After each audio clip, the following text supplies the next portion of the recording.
araw teammates at welcome ulit sa isa na namang masayang kwentuhan dito sa Sports Banter. Kami po ang inyong host, ako po si Daryl Oclares. At ako po si Rafael Bandairel. At teammates, makakasama natin ngayon sa ating Sports Banter si Carl Edwiyulo, isa sa top gymnast ng ating bansa. Ayan, magandang araw. Magandang araw, Carl, Eldro.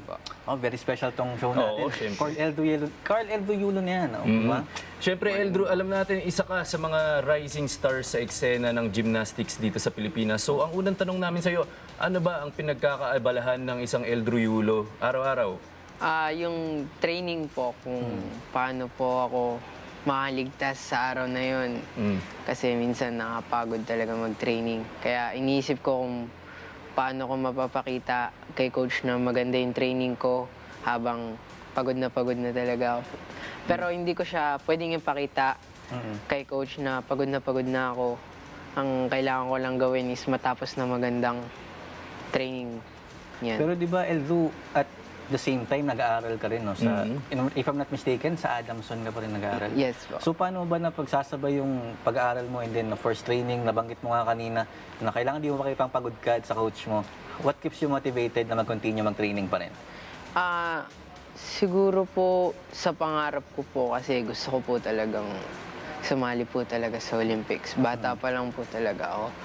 Kaya araw-araw po pinupush ko po yung limits ko para maabot ko rin po talaga yung pangarap ko na yun. Kasi sobrang hirap po na makaabot po sa ganun eh. Lalo na po sa ngayon, ang dami na pong mas may gumagaling po sa akin. Hindi lang sa Pilipinas, pati po sa ibang bansa rin po. I'm sure mapag-uusapan natin yung Olympics mamaya, partner and Eldro. Pero una sa lahat, balikan natin yung sinabi mo kanina sa training mo. Halos pagod na pagod ka talaga pagkatapos. Ito ba yung, para sa'yo, ito yung sign na nagkaroon ka ng isang magandang training sa araw na to? Yung pagtipong dumating ka sa point na talagang halos pagod ka na? Yes po kasi minsan pag pagod na ako tapos sobrang ganda ng training ko, parang maalimutan mo yung pagod kapag ganun. Pero minsan talaga hindi mo maiwasan yung, syempre athlete tayo na mayroon din akong tinatamad na araw. Hindi ko rin maiwasan yung ganun. Kaya minsan, parang isa training ko na pagod ako. Like, parang inaano ko lang. Binabawasan ko yung masyadong galaw ko. Yun lang. And syempre, may injure ka rin kung masasobrahan eh, di ba? Yeah. And para makalimutan ko rin yung pagod ko. Like, parang dinadaan ko na lang sa tawa or sa saya habang nagpo-focus. Di ba, ang hirap pakinggan? Mahirap pakinggan, pero nagagawa ko po siya na habang nakipag-usap sa teammates. Tas kapag mag-attempt na nakafocus na, parang ganun. Pero despite yung mga araw-araw mong pagod, of course, training, hardcore, intense na ng pa-intense yung training mo habang nag-i-increase din yung difficulty ng mga routines mo. Kumbaga, ano yung nag-snap sa utak mo na ito, bawal kang tamarin, bawal kang hindi mag-training ngayong araw? Ano yung naisip mo during that mga ganong klaseng moment sa pag-training mo? Siguro po, darating lang yun kapag wala akong napapakitang magandang training kay coach. Like parang kailangan kong pilitin sarili mo. Like, ano naman, hindi yung pilit na gusto ko lang gawin to. Like, yung pinipilit ko, like, nilalabanan ko yung pagod or yung katamaran na sana may pakita ako na maayos kay coach, sana masatisfy ko si coach sa training ko. Mga ganun. Eldro, alam natin ngayon pa lang yung mga achievements mo, marami ka nang nakuha eh. And alam natin, syempre, malayo pa yung pangarap mo dahil yung main goal is makatungtong sa Olympics. Pero ngayon marami ka nang na-achieve. In-expect mo ba na at this age, ganito na yung narating ng iyong career?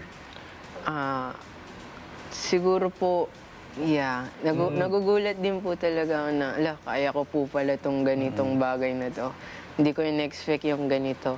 Well, siguro, dun sa part na na-realize ko na nagbunga na rin po pala yung mga pinaghirapan ko ng bata po ako before na competition, nagbunga rin yun. Ayun lang po.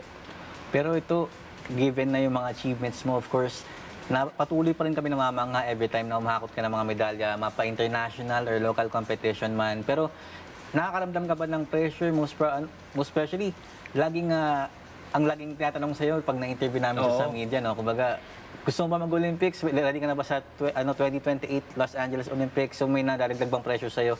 Knowing na a lot of people are expecting na makapag-Olympics ka rin?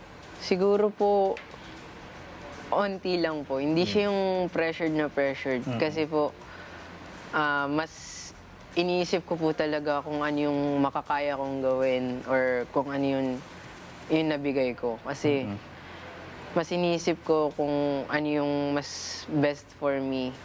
Kasi kapag inisip ko yung mga expectation ng like parang madadown ako na parang hala, ano kaya sasabihin ng ibang tao mga ganito. Kaya hindi ko na rin po masyadong iniisip yung mga expectation ng ibang tao. Gagawin ko lang po kung ano yung makakaya ko or kung ano yung best ko po. Ayun lang po. Okay, Eldrew, speaking of the Olympics, alam natin sa 2028 pa yan, meron pa tayong halos 3 taon. Apo. Pero ilatag mo nga sa amin para para malaman din ng mga teammates natin, ano yung step by step process, ano yung path mo papuntang Olympics? Siguro po yung path papunta po. Siguro po kasi I put everything si God talaga ang una ko pong nilalagay sa center ng lahat. Sa pag-aaral, sa school, sa training, or kahit saan pa yan, sa family, tsaka sa iba relationship. Parang, ang inuna ko po talaga is si God. And sunod ko po doon yung mental. Then, yung physical. And then, yung kailangan maging like spiritual din po yun. Kailangan maging handa po talaga sa lahat po. In terms of the mga competition siguro na kailangan mong salihan para makatungtong ka doon, alam na ba natin yun o malalaman pa natin as the Parating years yung go by? years. Oh. Ayun po, malalaman pa po natin. Kasi parang hindi na po pwede na sasali lang po basta-basta. Parang syempre kailangan din po sumali ng mga deserving people din po. Like other people po talaga. Oo. Pero sa ngayon ba, Eldrew, since you're 17, sa juniors ka pa rin magka-compete, no? Tama? For Yes the po. gymnastics. Yes Pero ano yung nilook forward mo dahil for sure slowly magka-transition ka na rin dun sa seniors Next year category. po. Oo. Next year. Yeah. ano pong nilook forward? What Kumbaga, kind? are you ready na ba? Competition? Are you ready na ba for the Seniors na division, tougher oo. competition na for the seniors category? Siguro po, I cannot say that I'm not that ready po. Pero I'm getting ready po for my senior time po. Pero, yun po, inaano ko po siya, binibuild up ko po siya ngayon para by that time na mag-18 ako, kaya ko na po or ready na po ako. Pero pagka dumating ka sa Olympics Oo. at sakaling Unlimited. makakuha ka ng Gold. medalya. An Sabihin natin incentive. gold. Oo. Foreseeable naman yung gold siguro. Meron ka bang mga naiisip na kung ano-ano yung mga Gustong bilhin. mga ganun, Okay. mga pangarap mong ma-attain. For your family. Oo. For my akala ko, just for me. Pwede rin sa'yo. Sa'yo rin. Sige po. First sa family po is, siguro ang gusto ko po sa mabigay sa family ko po is lupa po talaga. Lupa, bahay, and siguro madala sila sa ibang bansa din po. And for me po, siguro mga useless things lang po, mga like cars, mga mamahaling motor, ganun. Kasi I'm more like motor than car. Kasi sobrang hirap mag-car dito, sobrang traffic. tama. Eh. Oo, totoo. So nagmumotor ka pala. no? Motor ka na. Mas galing ko pala si Eldrew sa akin. Hindi ako marunong magmotor eh. Hindi ako talaga marunong magmotor eh. Pero ito, Eldrew, balik naman tayo sa gymnastics career mo. No? Nabanggit mo during one of our interviews, ang favorite mo talagang event is vault. And of course, yung floor. Dalawa sila. And then, naging Asian Junior Champion ka sa vault. Pero, kung papiliin ka sa dalawa, ano ba yung pinaka-paborito mo? And tingin mo, kung isa lang yung gagawin mo, buong buhay mo, alin doon yung gusto mong gawin? Siguro po, I might say na hirap. Nako, nahirapan si Eldrew. Siguro po, floor po. Floor. Bakit floor ang napili mong event? Kasi po, sa vault po, paulit-ulit lang po eh. Like parang tatakbo ka ng mabilis, tapos bam, tapos pagod ka po. Tapos ganun din po, paulit-ulit, mga 10 beses po gagawin. Sa floor po, kahit ano pong tirahin nyo, pwede ka pong nakaupo, pwede ka pong ganun. And then, mas marami ka pong magagawang skills po doon. Mas, mas flexible po yung skills doon. Kumbaga mas mailalabas mo yung creativity mo Yes sa, po. sa floor. Pag wall, tatakbo ka tapos tatalan ko ulit. Yeah. Oo nga. Malalabas mo rin naman po sa vault yung creativity mo. Pero parang, Yun lang yun. yun lang po. Like, limitado. parang limit lang. Kasi sobrang, kailangan nyo po ng sobrang lakas talaga doon, na legs and arms. And not like floor, kahit may nasa floor, parang kaya mong gawin din lahat. Oo. Ito naman, Eldru, nabanggit na kanina yung mga upcoming competitions sorry for the Olympics. Pero ito ba, ngayong taon bang, ito, 2025, ano ba yung mga palaring mga competitions na pinag-aandaan mo ngayong Para buwan? updated yung teammates natin. Siguro po 2 competitions lang po, pero major po sila. Isa po sa South Korea po, which is yung, what do you call this? Asian Championship po ulit. Like last time, yung nag-gold po ako sa vault. Sa Uzbek, yun po. Same competition lang po.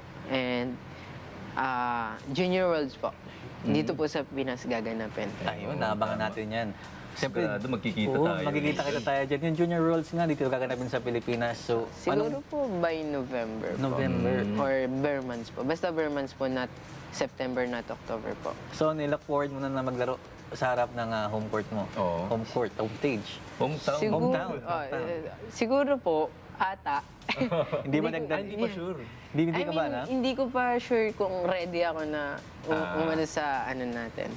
Dito po. Dagdag ka pa ba yun kapag alam mo Oo, puro Pilipino yung nanonood sa'yo? Siguro po kasi alam mo naman, expectation. Pero kahit sabi mong hindi mo sila pinapansin, pero syempre hindi mo maiwasan yung ganun mga pinagsasabi ng ibang tao. Well, normal na sa akin pero ayun nga, hindi nyo po maiwasan yung ganun.